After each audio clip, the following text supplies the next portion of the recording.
Assalamualaikum warahmatullahi wabarakatuh. Alhamdulillahirobbil alamin. Halo sahabat muhasabah cinta, semoga kita semua selalu ada dalam lindungan Allah Subhanahu wa Ta'ala, amin. Sahabat muhasabah cinta, kali ini admin akan menceritakan kisah sang kiai. Namun, sebelum dilanjutkan ceritanya, dukung channel ini dengan cara subscribe, like, dan komen, hatur nuhun.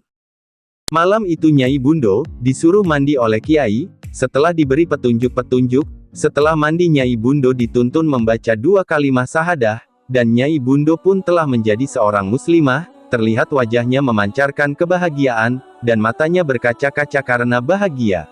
Malam itu Nyai Bundo menemani kiai menemui para tamu-tamu yang tiada habisnya sampai azan subuh. Nyai Bundo teramat kagum kepada kiai, yang begitu dengan telaten mendengar keluh kesah para tamu, lalu memberi solusi, berbagai macam keluhan tentang kesempitan hidup, tentang segala macam penyakit. Kiai dengan sabar melayani, tanpa meminta imbalan apapun, karena memang kiai tak membutuhkan apa-apa. Aku sangat tahu pasti itu, kalau soal rumah mewah, aku sangat tahu kiai punya di mana-mana, yang sering aku diajak menengok rumah mewahnya yang dibiarkan kosong, di Pondok Indah, di Kelapa Gading, di Tangerang, di Parung, semua rumah-rumah yang mewah, juga mobil kiai punya banyak, sampai aku pun tak tahu jumlahnya. Yang aku tahu pasti ada mobil Mercedes, karena aku pernah mengecatnya dengan lukisan airbrush, lalu ada mobil Land Cruiser yang dibeli dari uang daun. Saat itu kiai mengajar kami tentang kemuliaan ilmu, dan banyaknya ilmu Allah, sehingga ilmu Allah teramat banyak sampai jika ilmu Allah itu digali dari masa Nabi Adam sampai sekarang maka ilmu itu masih lebih banyak lagi. Lalu kiai juga menyinggung tentang kebersihan hati dari penyakit nafsu, serakah, sombong, egois, iri, dengki, berburuk sangka, tiada bersyukur, menjauhkan sifat-sifat dan budi pekerti yang tercela. Apa yang kau lihat, jika orang lain melakukan maka kau tak suka, maka apabila kau lakukan seperti itu orang lain pun tak suka. Itu harus dijauhi, dan jauhkan diri dari memandang sesuatu itu punya kekuatan melebihi kekuatannya Allah. Upayakanlah di dalam hati yang ada Allah semata. Maka hatimu nanti menginginkan, sebenarnya itu keinginan Allah. Tiba-tiba kiai menyuruh para santri mengumpulkan daun kopi sebanyak-banyaknya. Kami segera bertebaran mengambil daun kopi, yang pohonnya tumbuh di sekitar pondok. Setelah dirasa banyak, kami pun segera kembali ke depan kiai. Kemudian kiai menyuruh mengikat daun-daun kopi itu dengan tali dari gedebong pisang, dijadikan bundelan-bundelan. Lalu kiai menyuruh semua daun disatukan di atas sorban, dan sorban itu diikat. Kemudian kiai mengucap, ini adalah suatu contoh jika engkau menginginkan daun jadi uang, jika hati telah diliputi hanya Allah, maka daun pun akan jadi uang. Kami semua menatap dengan pandangan kurang yakin, bagaimanapun itu pengalaman yang belum pernah kami alami. Lalu kiai menuding pada bungkusan daun, dan berkata, jadilah uang. Lalu kiai menyuruh kami membuka ikatan sorban itu. Dengan hati berdebar-debar kami buka ikatan, dan betapa terkejutnya kami, semua daun kopi yang kami kumpulkan telah menjadi uang semua, masih terikat tali gedebong pisang. Kami semua memandang takjub, termasuk para tamu yang ada. Lalu kiai memanggil salah seorang tamu yang dikenal baik oleh kiai. Namanya Pak Wisnu. Pak Wisnu, tolong Pak Wisnu bawa pergi uang ini dan saya minta dibelikan mobil Land Cruiser, kata kiai. Pak Wisnu hee aja kemudian pergi membawa uang itu. Besoknya datang mobil yang masih kinyis-kinyis sesuai permintaan kiai. Pagi itu sebelum matahari keluar dari peraduannya, Nyai Bundo telah pergi. Sebelumnya mohon diri kepada kiai, lalu berjalan ke halaman, membentangkan karpetnya, berdiri di atasnya, membaca mantra, tubuh dan karpetnya pun melayang terbang. Nenek itu melambai kepada kiai yang mengantarkan sampai pintu rumah gubuknya. Wajah nenek itu demikian bercahaya penuh kedamaian. Begitulah di pesantren ini tiap hari ada saja orang yang diislamkan, penyakit yang disembuhkan, pecandu narkoba yang disadarkan, bromo corah yang ditaubatkan, preman yang disadarkan, dengan kelembutan dan kasih sayang juga kelebihan-kelebihan kiai. Matahari pagi bersinar dengan ceria, wajahnya berbinar sumringah seperti merahnya para gadis desa yang mau pergi ke sungai untuk mandi, embun di atas rerumputan bagai permadani manikam, berkilauan bahagia seakan tak takut sebentar lagi sari indahnya akan hilang berbarengan siang yang mulai menggarang. Nampak beberapa tamu menunggu kiai menemui, ada yang ngobrol, ada juga yang duduk bermalasan.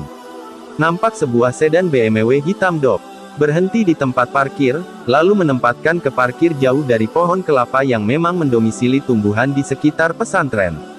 Selain kopi pesitan, picung, dan cecek juga ada pohon melinjo. Setelah mobil berhenti, keluarlah 3 orang, 1 pria dan 2 wanita, nampaknya 3 orang itu, seorang gadis dan ayah ibunya. Duilah cantiknya, benar-benar gadis yang cantik, walau di pondok ini sering kedatangan artis, tapi memang gadis ini benar-benar cantik, mata yang indah, wajah yang sempurna, hidung mancung sekali, bibir yang merekah tapi tipis, alis mata yang melengkung seperti pedang orang Arab, dagu yang lancip, kulitnya putih bersih tapi mengeluarkan cahaya, mungkin sering mandi susu dan madu. Tubuh yang tinggi tapi padat berisi. Wah, jadi membayangkan yang enggak-enggak, ternyata bukan aku saja yang terpukau, si Jauhari, Kholil dan Mujaidi, yang sedang menyapu halaman, terbengong-bengong, sapu di tangan mereka terlepas. Dan air liur menetes dari tepi mulut mereka. Wah, bisa malu-maluin. Aku segera menghampiri mereka, dan mengingatkan mereka. Mereka bertiga segera menyadari, dan cepat-cepat melanjutkan menyapu. Aku sebenarnya juga keluar air liur, tapi dikit, tak sebanyak mereka. Ketertarikan wanita dan lelaki juga kekaguman kesempurnaan ciptaan Allah, adalah wajar. Wanita memandang lelaki, juga sebaliknya, kemudian kagum, itu wajar, asal tidak meneruskan pandangannya ke dalam pandangan perzinahan mata. Yang tidak wajar itu kalau lelaki lihat kambing betina, lalu timbul birahi. Inilah hidup kita ini diberi nafsu binatang, tapi kita juga diberi pikiran. Nafsu membuat kita hina, tapi dengan menempatkan pada tempatnya sungguh nafsu tak membuat manusia hina. Gadis cantik dengan kedua orang tuanya itu menghampiri salah seorang santri yang sedang menyapu halaman. Kebetulan yang didekati si Kholil masih pura-pura sibuk menyapu, keringat dingin keluar membanjir, gemetar dengkulnya bergemelatukan. Lalu si gadis bertanya, "Mas, kiainya ada?" Tanya gadis itu. Sebenarnya yang ditanyakan hanyalah pertanyaan yang biasa saja, yaitu pertanyaan bagi tamu yang baru datang dan ingin bertemu kiai. Tapi karena Kholil sudah keder duluan, dan suara gadis itu seperti suara seruling dari alam lain, maka Kholil pun gelagapan, seperti orang tenggelam di danau yang dalam. Ngu, uit, nguk. Melihat gelagat yang kurang baik, aku segera menghampiri. "Mau ketemu kiai ya?" dijawab anggukan oleh ketiga orang itu. "Mari ikuti saya." Saya pun berjalan duluan, sambil berpikir, pastilah si Kholil nanti malam tak bisa tidur. Kalaupun bisa tidur, pasti semalaman akan mengigau, sampai pagi. Setelah sampai di tempat, kiai masih sibuk mengobati seorang tamu, sementara tamu yang lain masih mengantri. Segera 3 orang itu kuminta mengantri. Yang ditangani kiai bernama Bapak Saipuddin, dia seorang jaksa daerah Banten, karena menangani suatu masalah Bapak Saipuddin disantet orang. Tiba-tiba lelaki tinggi, umur 40-an tahun itu memuntahkan darah kental, dari mulutnya, sementara kiai mengobati lewat tangan kiai ditempel di punggungnya. Lalu kiai memanggilku, suruh si Tarsan mengambil kelapa hijau, kata kiai, yang langsung kufahami maksudnya. Aku segera memanggil Tarsan. Nama Tarsan adalah nama panggilan kepada seorang santri, karena terampilnya memanjat. Tarsan adalah santri dari Bojonegoro, umurnya 20 tahunan, tubuhnya kecil tapi kekar, berotot. Tarsan segera memanjat kelapa, tubuhnya sama sekali tak menempel pada pohon kelapa, kaki tangannya lincah menempel pada pohon kelapa, seperti tangan dan kaki itu milik Spiderman. Tak sampai 5 menit 3 buah kelapa didapat tanpa dijatuhkan, karena memang kelapa itu perintah kiai. Setelah kelapa itu diisi oleh kiai, 1 kelapa diminum Bapak Saipuddin, dan yang 2 dibuat mandi. Setelah tamu-tamu dilayani, sampailah pada giliran gadis itu dan kedua orang tuanya. Lelaki itu mulai mengenalkan diri bernama Purnomo, dan istrinya dan gadis cantik itu adalah anak angkat Pak Pur, yang bernama Evo. Aslinya ayahnya orang Jerman dan ibunya orang Indonesia. Sejak umur 12 tahun ibunya telah meninggal dunia, dan papanya kembali ke negaranya, sehingga Pak Purnomo yang mengasuhnya. Pak Pur menarik napas, lalu melanjutkan ceritanya. Namun sayang agamanya Kristen, mengikuti agama ibunya. Tampak kiai merenung sebentar kemudian berkata ditujukan kepada Evo. "Tidakkah engkau ingin tahu keadaan ibumu di sana?" "Bagaimana aku bisa tahu? Ibuku telah meninggal," jawab gadis itu polos. Kiai lalu menyuruhku memanggil Jauhari. santri asal Madura, yang wajahnya agak kotak, tinggi sedang yang suka mandi berlama-lama tapi kulitnya tetap hitam juga. Tapi memang Jauhari orangnya baik, bertemu siapa saja ia akan tersenyum, atau mungkin sengaja tersenyum karena mau menunjukkan pada semua orang bahwa ia punya gigi yang putih. Jauhari segera menghadap Kiai masih dengan senyum khasnya, tapi ia tak berani menatap gadis cantik yang duduk di situ, takut ilernya tak bisa ditahan dan membanjir, tentu akan membuat malu Kiai.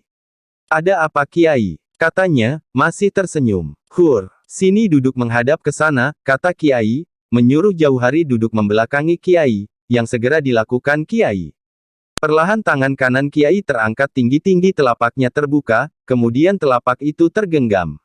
Mata Papur, istrinya, dan Evo memandang tak berkedip, tiba-tiba tangan Kiai seperti melempar sesuatu ke punggung Jauhari.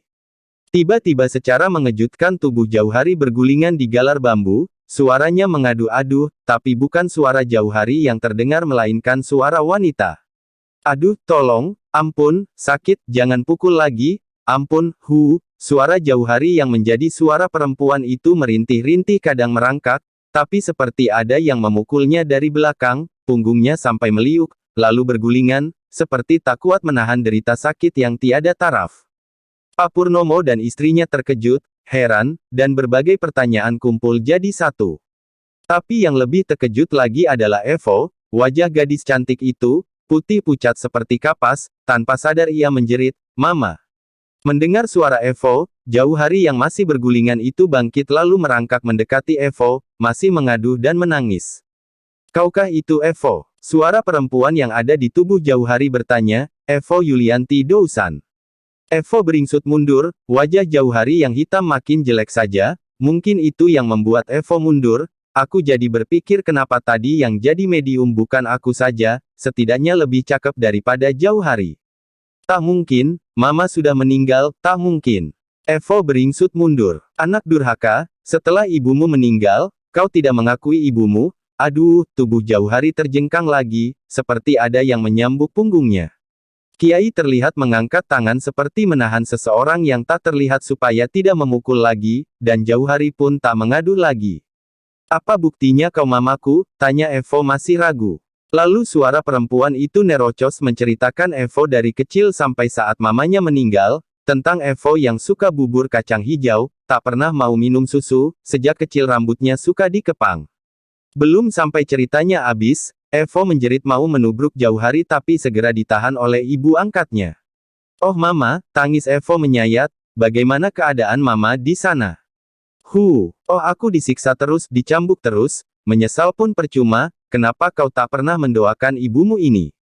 Bersambung.